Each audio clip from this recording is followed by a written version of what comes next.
Hello beautiful people, welcome and welcome back to my channel. My name is Oluchiimoh, and on this channel I talk about cake business. I share tips on personal development, entrepreneurship. I do story time tutorials, vlogs. I share tips on relocating as a baker as well, and you're welcome. If this is the first time of stopping by, you're most welcome to my channel. Thank you for stopping by. Please don't make it your last. Become a part of the family by clicking on the subscribe button and turning on notifications. And if you've always been here, thank you so much for always being here. Thank you for your support, your kind remarks, your love, your questions, engaging with my channel and all. Now, just as you've seen, we are looking at a very interesting and important topic today. And I know that it's something that'll be beneficial for a lot of us because this is the season. Yes, this is the season. I know that a lot of people are making plans of relocating, are almost relocating, your bags are packed, everything is ready, and you're just looking to board your flights and jet off. Now, if this is you, whether you're relocating as a baker, you're relocating with your family, you're coming as a student or whatever, and this is your first time especially, you want to stick with me and listen to all that I have to say. I have some interesting things to share with you, and these are uncommon and unpopular facts, things that you don't get to hear on YouTube, things that you don't get to see on Google. You really may not even see them on Google. So if this is something you're interested in, please stick around. I'll be right back. You're welcome back. So without further ado, let's get right into the video. So the first thing I want to share, and if you see me looking down please, I'm looking at my notes because I have them listed down here. Okay, so the first thing I want to talk about is that you should not carry more than you need. Don't carry more than you need. Whether you're carrying clothes, whether you're carrying foods, I know that it has to do with personal preference and what you want and what you're looking, you know what you want as a person, but then it's good for you to just stick with what you need. Don't carry unnecessary luggage. For example, I know it was almost a couple of my videos. Let me come down, let me bring it home, let me be practical, okay, which is one thing I love to do in my videos. So for me, when I was leaving that morning, I had to drop my icing sugar. I had to drop, I think I had like two bags, sort of big Ziploc bags of rice, or 3. I had to drop them because this is something I can easily buy here. Okay, so if you know something you can easily get here, don't stuff your bag with them. Don't carry more than you need. So I had to drop icing sugar. My icing sugar, I wanted to bring them here so that of course I could have something to start up with, but they were adding so much to my luggage. One of them was 5 kg, the other was 5 kg. I had to drop them. So there were things I had to drop that morning. Now carry only the things that you need. Number 2, without further ado, weigh your bags before you leave. Okay, weigh your bags before you leave, else you would have a terrible, horrible time at the airport. Now, you don't want to get to the airport and then you get into the hassle of, you don't want the experience. Believe me, you don't want the experience. So measure your bags. Like I said in one of my videos before, depending on the airline, I know the standard, I don't know if this varies from airline to airline, but I know that like for Qatar, you have the student kind of privilege, let me put it like that, or the student's option, something like that. There's a privilege that allows you the option of carrying an extra 23 kg bag, but standard luggage allowance is, for me, an adult, I have the opportunity or the privilege, or I'm allowed to carry 23 kg luggage, and then a hand luggage of 7 kg. Okay, so if I'm traveling with my husband has the opportunity to do the same. My daughters also have the opportunity or the allowance to do the same. So weigh these bags. Okay, weigh these bags. Now, we did not go overboard. We bought just 2 bags and then 2 hand luggages, like here with the main luggages, and then the rest was just kind of must go. Why you would ask? First of all, to save cost. Second of all, to get better bargains here, because we're still going to get better bargains here when it comes to that. So no need spending the money over there. Let's save it and then do the purchasing here. But the most important thing about this point, why I'm talking about weighing your luggage, sorry I'm spending time on this, but why I'm talking about this is like, so you don't get to the airport. Like when we got to the airport, I couldn't cover all of this. No, it was a mess. I couldn't cover it. If not, I would have loved to show you. So when you get to the airport, your bags are going to be weighed. They're going to scale or weigh your bags, and if it's anything above 23 kg, believe you me, you're going to be paying for extra luggage. Okay, you're going to be paying extra, or you would have to drop some things off so that it weighs 23 kg. Okay, and I don't know how true this is. I cannot verify this information, but we understood, or we got information that it is doctored. So what we did at home was to drop them. We didn't measure 23 kg exactly. So we're doing like 21 kg, 20 kg, whatever, so that when we get to the airport, at least we read that. Do you understand? So please keep it at the bare minimum. Do 22 kg do 20 kg. We had to get a scale from someone that sells gas, that supplies gas around my area, and we weighed our bags before leaving. If I can get a picture, I would insert it so that you have an understanding of what that looks like. But please, this point is very important because it was one of the things I've been saying I'll talk about in my videos. So when we got to the airport, we had to now start balancing. Of course, we had one extra luggage. By the time they took it to weigh it, to bring it back, they said it was going to cost us so and so dollars. I can't remember the amount in dollars, but converting it to naira was about like 88,000 naira. So we just had to leave that back. So we had to now, and they were now, they were already hurrying us. The flight is about leaving. Close the counters, close the counters. They were shouting, just not at also, but everywhere, leave, pack your bags, go. You have started boarding. People started boarding. Go. So everywhere was just in a total mess. You don't want this. You're going to be so, thrown off balance. You're going to be so destabilized. So please, measure and weigh it before leaving. Don't carry extra luggage except you have the money to pay and you're ready to pay. Okay, so this is what happened to us. So we had to now start removing things. That was where we removed my metal cup and put it in the hand luggage. We just had to start balancing things. We had to take some things, scatter everywhere, we're opening bags. Our friends were helping us. Thankfully, we had people, our friends, family at the airport that so we're just helping us to be unpacking, removing things and unpacking. Please, I believe that I've explained this point well enough. Let's go to the next point. Okay, number 3 is read and listen to announcements on your flight. So it's very important. Once you leave Nigeria, listening, reading, and opening your ears and listening are very, very important. That's one thing I've noticed here. If you don't read, if you don't listen, if you don't look at signs, you're really going to, you might most likely get into trouble. That's when you get parking fines. You get fines for wrong parking, wrong turning, and everything. You miss your way, things will happen. Of course, you miss your way, but if you read and you open your ears to listen, all these things will be reduced to the barest minimum. So why am I saying this? We were told on the flight just before landing. Of course, they will make announcements from time to time. So before we landed, that was when they told us that this airport, Doha Airport, it's a quiet airport. I've forgotten what they call it. Please, if you can relate, let me know. If you've traveled from Nigeria or wherever and you've had to take a connecting flight from Doha, please let me know. So they will announce to you on the flights that it's a silent airport or it's a quiet airport. I've forgotten the term the pilots used or the announcer used or whoever was talking. Okay, but they say it's a quiet airport, so they are not going to announce when your flight will be leaving. They're not going to announce anything about getting, usually when you get to the airport, they'll say, oh, passengers for flight 777, 8787, your flight is about, is starting to board, something like that. Go to gates, when you get to Doha, and true to their words, it's a silent, quiet airport. There is no such announcement. Nobody is going to announce to you that your flight is boarding. So if you don't know when your connecting flight is, when you start boarding and the gates you're taking, you will most likely miss your flight. Nobody announced anything there. It's just a place for like you connecting your flights and then sightseeing, buying things, stuff and all that. I'm not saying that's what the airport is for, but you would know what I'm trying to say is that you will not hear all those announcements from speakers and everything. So what we did when we landed, after we had rested for a little bit, because we landed in the early hours of the morning, when we had rested for a little bit, was to go look for our gates. It's going to be on your boarding pass. Okay, you'll see it on your boarding pass. So go look for your gate. You also see the time. You also hear it. It's also in your itinerary. So is it itinerary or itinerary? Please pardon me. So it's also there. So read. And then when you go there, don't go and sit down. Don't go and be doing jai flexing, taking photos.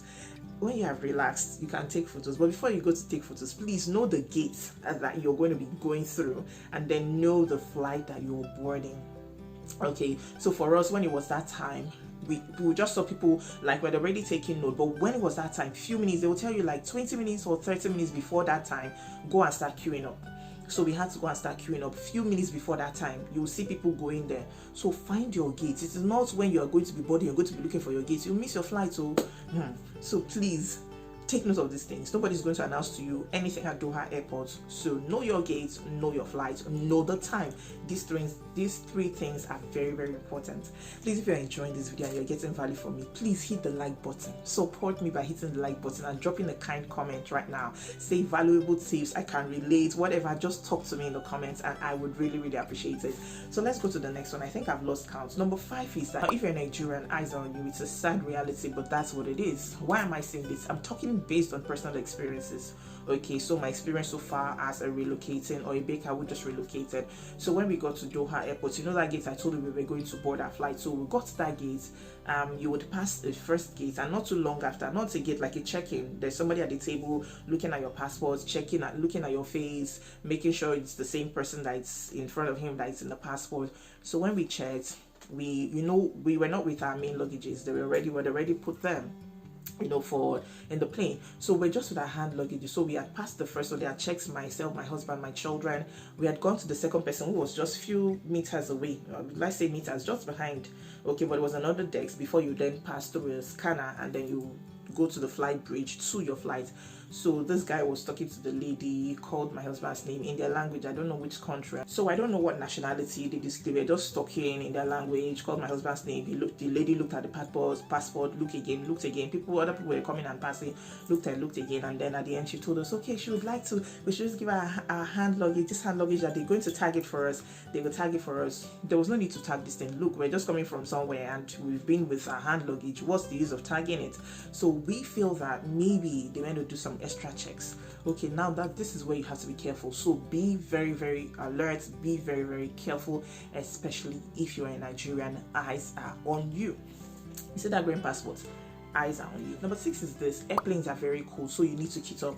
When I wanted to travel, I was looking for videos on how you should dress if you're taking a flight, and I saw videos, but I was looking for modest ways of dressing. Okay, modest ways of kitting up. So I was looking for ways that I could, like, what would I wear? I've never been on an international flight. It was my first time, and I'd heard it was I don't know if I'd heard it anywhere anyway, but I was just looking for what would be suitable for me to wear. I couldn't really get information as regards that, but let me tell you for sure that airplanes are very, very cold. Of course, we're going to be given a blanket, but you want to kit up very well, cover up very well, carry your jackets, especially if you're traveling with children. Let them carry their jackets as well. Please kit up. Airplanes are really cold. There's a reason, scientific reason, but I'm not going to go into that. Okay. Number 7 is that you should leave early for the airport, especially if you're traveling from Nigeria. Please leave early for the airport. There's a lot of process involved. There's a lot of go here, go there, walk fast, move here, settle us. Have you checked? Have you done this? So there's a lot of process involved, okay, and our own is special in Nigeria. So please go early to the airport to avoid any hassle. I think number 7 is that you need toiletries when you're taking a connecting flight. Of course, there's a place for you to shower. There's a bathroom where you can brush, where you can shower. So get a brush. You can buy at the airport. It's no big deal, but if you can save some cash, why don't you just bring your things from home and then brush? You will need to brush at least, especially depending on the time of your flight. So ours was an night flight. We departed by 6:30. If I'm not mistaken, it was a 6-hour flight. So imagine, count. We arrived in the earliest hours of the morning, means we spent the night and then arrived in the morning. So we had to freshen up, brush and everything. So people can even shower. Okay, so you might need change of clothes, which you can carry in probably your hand luggage. Okay, so you need toiletries. What is this? You can get turned back at the POE to where you're coming from, back to your country. So you want to keep your cleats, your sleeves clean. This is not a society that condones lying. If you're not a straightforward person, you tell lies. In fact, you cannot even tell lies. You can't, except you want to risk being denied your visa. So you have to be clean about your process. You have to be wise. You have to be smart. I cannot say too much here, but please, please, please don't do anything that will make you turn you back at the POE, at the port of entry. The POE is the port of entry. So that was another thing that affected me, sort of. Not that we were going to be turned back, but no, I'd heard stories of how people have to stand on long queues, of how rigorous of how strict in quotes some VOs can be, not VOs, what do they call them? Immigration officers, some IOs can be, of how you can get turned back and all of that. We've heard a lot of stories. So when we arrived at Heathrow, we just, let's quickly leave this airplane, because it was an Airbus, okay, that had a deck. Airplanes that have upper deck. So it was a very, very big airplane. I've never in my life enter that kind of airplane or see that kind of thing before. I never even knew that airplanes could be like that. It was when I saw these big parts. I couldn't take a picture. I don't know the parts they call it, but I would insert a picture on the screen. It was really big. That was when I knew the kind of thing that I entered. So we were a lot of passengers. So we're like, we had heard stories. So I just said my husband now, so we're like, okay, let's not go late, so let's so that we'll not go and stand with our children on a very long queue, because you could stand on the queue for like, depending, you could stand for long. So we're hurrying to go out so that we don't stay too long. And in the process, I forgot my bag that had my ring lights, probably my mic, and then my fairy lights and my LED lights in the airplane.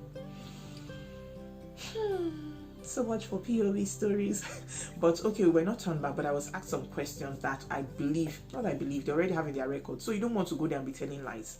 Okay, anything that would make you be turned back at the airport, be deported, be sent back, please avoid it. Number 9, I asked my husband if you could tell me, if you're telling someone that's traveling for the first time, what they need to know. So my husband said, if you're traveling, if you have naira, change it. Me, I came with like 5k, or I came here and I saw 5k in my bag a few days ago. Error. So you want to change all your naira. You don't want to come here with naira. You're not going to be able to spend it here. You're not going to be able to do anything with it here. But probably by the time you're returning home, if you're coming here and not looking to return home very soon, please don't bring it. Even if you're returning home, chances are, most likely, by the time you get back, the value would have reduced. So please change your naira notes, spend it. Just don't come here with your naira notes. They are little, except maybe for keepsakes, memories, and all of that. Maybe when you're feeling homesick, you can take it and look at it or whatever. I've seen someone that shared that kind of thing in her video. She came with some notes so that when she's feeling homesick, she can look at it. That's why I mentioned that. Okay, so but please, it's really of no essence. I don't know if there is. Please let me know in the comments though.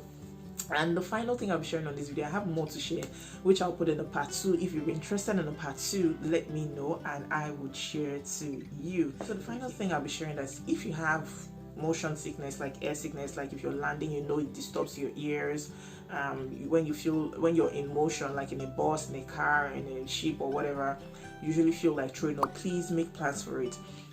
I spoke about that in my relocation vlog, how my daughter was affected. She was really crying. I had to hold her hand. My husband held her because she was feeling like throwing up her stomach. She was just not feeling okay. If this is you have children, you must have noticed now, you must have known. Please make preparations. Thankfully, the air hostesses were nice. They didn't have gum on the flights. I know that they said gum helps, and I didn't have any gum in my bag.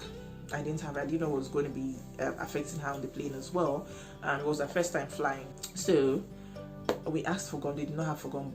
She didn't have gum, but I think they brought something else for her. I can't remember what they brought. A kind of sweet or juice, something that had ginger or garlic, something like that. I can't remember exactly what they gave her, but thankfully she fell asleep, and she was asleep while we were landing. So if you're taking off, especially if you're landing, if you know you have issues with your ears, you have motion sickness, air sickness, I don't know what name it's called particularly, if there's a special name or any name for it or medical term for it, I'll put it on the screen. But if you know, please make adequate plans for it. Now let me stop here so that this video will not be too long. If you know that you're interested in a part 2 of uncommon and unpopular facts about relocating or about traveling, please let me know and I'll do justice to bring it to you. Thank you so much for watching. Please don't forget to like this video, drop me a kind comment, subscribe to my channel if you're yet to subscribe, and turn on notifications so that you're notified when I upload a new video. If you have questions to ask, please drop them in the comments and I will do my best to answer them. Until I see you in the next video, stay happy, stay safe, and stay blessed.